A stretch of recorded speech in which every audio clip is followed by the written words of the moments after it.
নমস্কার বন্ধু সবাইকে। এই যে আমি আজকে মাংস বানাচ্ছি, সবাইকে দেখাচ্ছি। এটা চিলি চিকেন বানাচ্ছি। এইটাতে কাঁচা লঙ্কা বেটে বেশি দিয়েছি, আর টমেটো এইগুলাই দিয়েছি বেশি।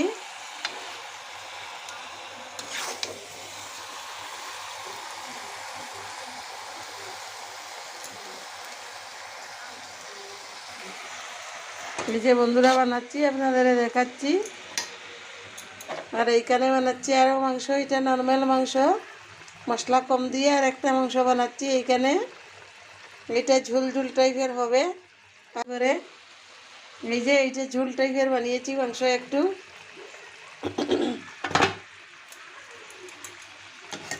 এটা একটু ঝুল টাইপের বানিয়েছি।